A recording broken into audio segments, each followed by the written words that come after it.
Today on People Now, the Queen of Soul, Aretha Franklin, has died. We look back at her life and legacy.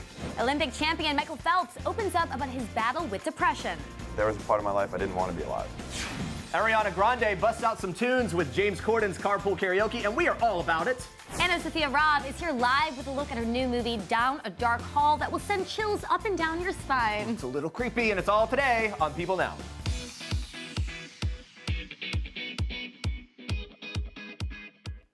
Welcome to People Now. Good to see you. Let's jump right into what people are talking about today. Watch this.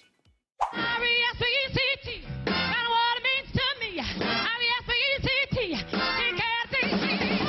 Aretha Franklin, the self-taught piano prodigy, vocalist, and songwriter, has died of advanced pancreatic cancer of the neuroendocrine type at the age of 76. Her publicist has confirmed this to People. The Queen of Soul had struggled with her health for years. A longtime friend of Franklin told People, quote, "She's been ill for a long time. She did not want people to know, and she didn't make it public." Aretha Franklin was a music phenomenon who crossed musical, racial, and gender barriers. She began her vocal career as a teenager singing gospel hymns in her father's Detroit church. And from these humble beginnings, she scaled to the very heights of stardom, scoring her first national chart topper in 1967 with a searing version of Respect. Since then, the artist has notched 77 Hot 100 chart entries and earned an astounding 18 Grammys out of 44 nominations. In 1987, Franklin became the first woman to be inducted into the Rock and Roll Hall of Fame and was later named the greatest singer of all time by Rolling Stone. Definitely leaves behind such an incredible legacy. She will be missed by all. We'll have more on Aretha Franklin a little later in the show. Now we move on to this. Swimmer Michael Phelps, the most decorated Olympian of all time, is opening up to CNN about his ongoing battle with depression and revealing what he wants people to know about mental health. You know, I think just understanding that it's okay to not be okay. You know, look, I was able to do some pretty incredible things in the swimming pool, and I struggled outside as well. You know, I mean, there was a part of my life I didn't want to be alive. You know, 2 or 3 weeks ago, I went through a pretty scary depression spell. You know, so this is something that's going to continue to happen in my life. But the more I can learn about myself and understand why I'm going through these things and kind of sharpen up my tools, it's going to make my life better, more exciting, and I can teach other people or I can help other people. And I think that's just something that's so important to me. Really incredible that he's speaking out. Good for him. Now we move on to Cardi B. Cardi B opens the VMAs. That is right. Cardi B making a return to the stage at the 2018 MTV Video Music Awards less than 2 months after welcoming her daughter, Culture. However, don't get your hopes up for a performance. Cardi posted to her Instagram stories that she will only be opening the award show and will not be performing. And the announcement comes weeks after the rapper shared that she would not be performing with Bruno Mars in the finale of his 24 Karat Magic Tour because of her decision to spend more time with her newborn daughter and recover from the labor. She admitted that she had, quote, underestimated this whole mommy thing, as she put it. For fans that are sad to be missing the Bodak Yellow singer's performance at the VMAs, don't worry, guys. The lineup is still stacked with star power. Ariana Grande is slated to perform her latest single, God is a Woman, from her Sweetener album that is dropping on Friday. And Travis Scott will be making his first solo VMA performance with songs from his newly released album, Astroworld. Plus, there will be performances by Shawn Mendes, Panic at the Disco, Nicki Minaj, the legendary Jennifer Lopez. You may have heard of her. She's also being honored with the Michael Jackson Video Vanguard Award. All of this is happening Monday night, live from Radio City Music Hall in New York City. We will be there. We will be there. Very excited for that. Guys, we're remembering the great Aretha Franklin today. She was so revered in Hollywood and beyond. 4 Grammy nominations, 18 wins. Her 1967 hit, Respect, still passionately sung to this day, and a powerful anthem for the late star. Here's what it meant to her. Take a look. It was kind of, as you say, a woman's anthem, a battle cry, a mantra. But everyone wants respect. Everyone needs respect, from the young to the very old, and in the middle, male, female. We all want respect, and we all want to be appreciated.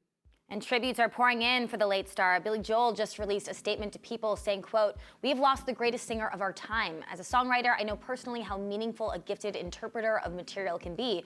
Along with the late, great Ray Charles, Aretha had the most distinctive vocal style of any recording artist I've ever heard.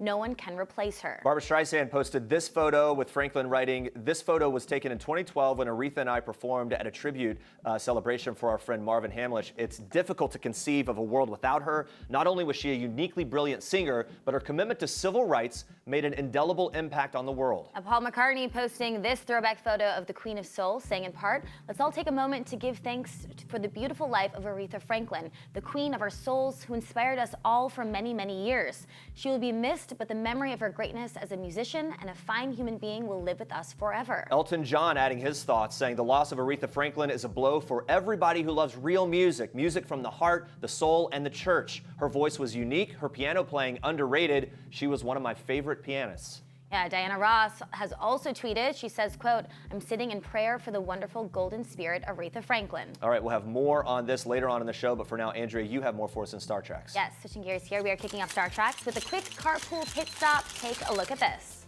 Hello, I'm Ariana Grande. I must be carried. What are we after, Ariana? What do you want to eat? Can I please have a soy latte? What size would you like? Oh, I'm gonna get a grande. Gets them every time. Yep, Ariana Grande and James Corden sang up an appetite on the Late Late Show's carpool karaoke segment on Wednesday, stopping at a coffee shop and poking fun at some rumors about the 25-year-old singer along the way. Ariana knocked down gossip reports about her and fiancé Pete Davidson being pregnant, saying, quote, "People really want me to be pregnant. They always want it. They want it so bad. Every other week there's a pregnancy thing." So another rumor that she can't seem to shake, well, it all started when she posted these Instagram photos back in 2013 and 2014. Since then, rumor has it she needs to be carried everywhere by her security or, by late night talk show hosts if she's in a pinch. But she says that's just not true. One thing that went unmentioned, though, was Ariana's mysterious bandaged hand. Before filming the segment earlier this month, she showed off her injury on her Instagram stories, telling her fans she was, quote, "bleeding and smiling while taping the Corden segment." When a fan asked what happened, Ariana wrote, "You'll see, it's so stupid." Well, we are dying to know, of course. Back in the car, Ariana and James harmonized through her hits like Dangerous Woman, Side to Side, and No Tears Left to Cry. They bonded over their love of Little Shop of Horrors and did a duet of Suddenly Seymour from the musical, which is an amazing song. They also gave us a taste of Ariana's brand new album, Sweetener, which drops on Friday with her new single, God is a Woman.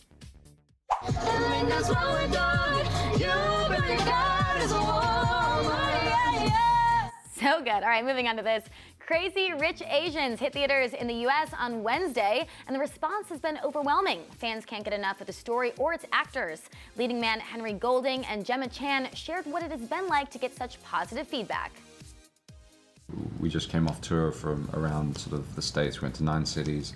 Everybody has been just outpouring with just love and fascination, and what they've seen, most of them saw the movie and they've got just nothing bad to say, and it's so heartening. Yeah, I've met so many people traveling around the country who have come up to me and they'll say, my family's not Asian, but my family is as crazy as that. I completely could relate to that, and it just showed me how the themes of this film really are universal. And stick around because lead actress Constance Wu opened up to People about landing the role of a lifetime. We've got all the details. Well, I've got chills, and yes, they are multiplying. You know it, they're multiplying. Yes, it's Grease. Some of the cast of Grease reunited in Beverly Hills on Wednesday to celebrate the film's 40th anniversary, including our faves, Sandy and Danny. Yes, the two looked perfectly in character for the big event. Olivia Newton-John rocked a pink shirt and matching sneakers, while John Travolta sported a black blazer and dark jeans. Nice to see these two are still hopelessly devoted. I see what you're doing. Sadie Khan, who played beauty school dropout Frenchie, was also in attendance and opened up about the abandoned Grease sequel that almost made the big screens.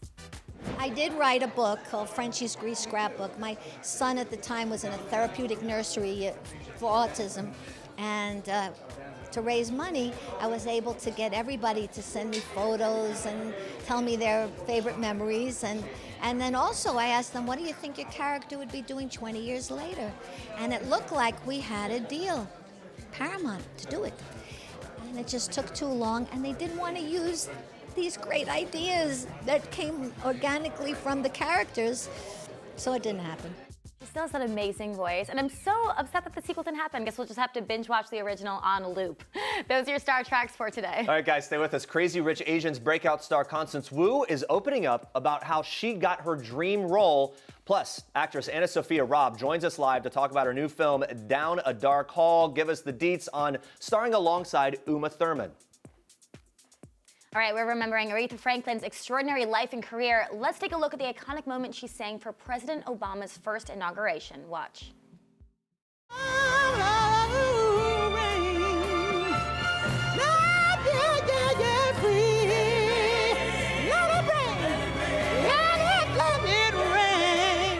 Really incredible, and tributes are still pouring in following the iconic singer Aretha Franklin's death. John Legend writing, "Salute to the Queen, the greatest vocalist I've ever known." And Carole King adds in part, "What a life, what a legacy." Ava DuVernay posting some of Franklin's beloved lyrics and adding, "Her voice and swagger was peerless." And even more celebs reacting on Twitter. Lenny Kravitz posted this photo of himself with the Queen of Soul, writing in part, "How blessed we were to hear the best that God had to offer in her voice. Respect." Christina Aguilera tweeting, "Aretha was such a timeless inspiration to me and so many others. The ultimate queen. Thank you for the gift of your voice, music, and unshakable soul." Lionel Richie shared this black and white throwback photo of himself and Franklin, writing with it, "Her voice, her presence, her style, no one did it better. Truly the Queen of Soul, I will miss you." Tony Bennett also shared a photo of himself performing with Franklin, writing in part, "She will be missed by the world." And Tamron Hall posting a photo from a recent birthday celebration of Franklin's, writing in part, quote, "You taught me the meaning of young, gifted, and black, and you taught all people respect. My heart hurts, but the faith we often discussed is comfort as tears flow." Every time I bring them up, Nick changes the subject. Maybe his parents are poor and he has to send them money. Let's take a bags and get you checked into first class. Nick, we can't afford this. So your family is rich? We're comfortable. That is exactly what a super rich person would say. This week marks the highly anticipated release of Crazy Rich Asians. It's an especially big deal to its star, Constance Wu. In this week's People, the actress opens up about her summer waiting tables just 5 years ago and coming across the best-selling novel for the first time. She told People, "I loved the story and thought I could play this, but it seemed impossible." She says, "I had never seen an Asian American woman be the leading role in a movie or saw a face that looked even close to mine that Hollywood deemed worthy of its own fairy tale story." Now Wu is living the dream. She stars on ABC's Fresh Off the Boat and is taking on the lead of Rachel Chu in the rom-com, who she says she relates to because she has her own experience of not fitting in. She opened up to People about feeling the burden to succeed from her scientist parents, explaining that they, quote, "loved me, but whenever I came home, I always felt just the tiniest bit of judgment because I was different." Well, the pressure paid off. Fresh Off the Boat is heading into its 5th season, and Crazy Rich Asians is expected to break records at the box office, and Constance wouldn't have it any other way. She told People, "Being an actor wasn't a choice. It's part of my identity. It's all I ever wanted." That's my asset. Who is he? Lee Noor. I don't want to know his name. I don't know what he does for a living. I want to know who is he. A loner. No kids, no family, 100% accurate and reliable. You mark him or he mark you? I marked him. He says he has the exact locations of all 6 sets of seizing. He's logged it on a disc. He says only if we get him out of the country and give him asylum will he open the disc. You gonna deal with this? Or you want me to handle it? I got it. Mile 22 just may be the fittest movie of 2018. It stars Mark Wahlberg, Ronda Rousey, and Lauren Cohan, and it's packed with action. And we sat down with Lauren to talk what she's learned from her kick-ass co-stars. Take a look.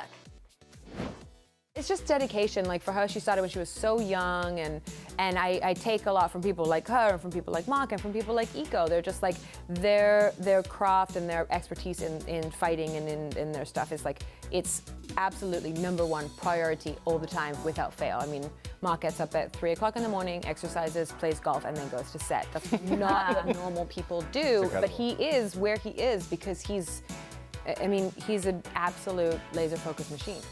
So Lauren plays an elite agent tasked with transporting a police officer, you guessed it, 22 miles outside of a hostile country. And to prepare, she trained with real Navy SEALs and CIA agents. Here's what she told us about that once-in-a-lifetime experience. What was that like? Trained with Navy SEALs, with people who've had experience in some capacity of the field that we're in and that we're portraying, and it was awesome. It was in-depth study. Craziest thing you learned? That you can never be too prepared. Ooh. Maybe? That's a little unsettling. Yeah, I guess it is. Like the facade of safety and preparedness is completely false. Yeah, no. It's just that you can always be faster. You can always be better. You can always be more.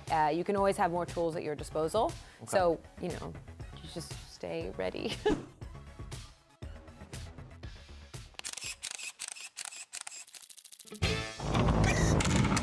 What are you doing? Shut up. What? No, you shut up. No, there's somebody out there. Orlonsky? No. I don't know. It's him. The man who attacked Elizabeth. The man from my dream. Who's Elizabeth? I'm going to bed. Veronica, don't. Get off me. Veronica, don't. Touch me again and I'll choke the life out of you.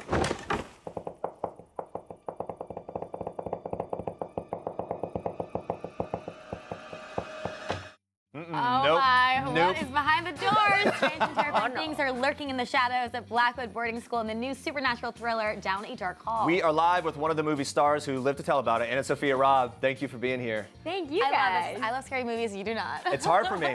Watching this was really hard. I watched it in the office here, and it was even then. In the middle of the day, I'm still like, oh. So your character, Kit, she's this troublemaker, gets sent away to this sort of ominous-looking boarding school. Crazy things start happening. They're spooky, unexplainable to some degree. Without giving anything away, describe the forces that are at work here. What is your character up against? So basically, it's Down a Dark Hall is 5 girls who are sort of deemed troubled by society.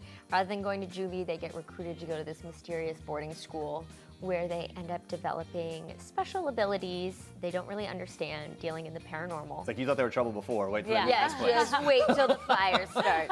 And this isn't your first horror or thriller type role. What do you like about filming movies like this, and how is it different from other genres?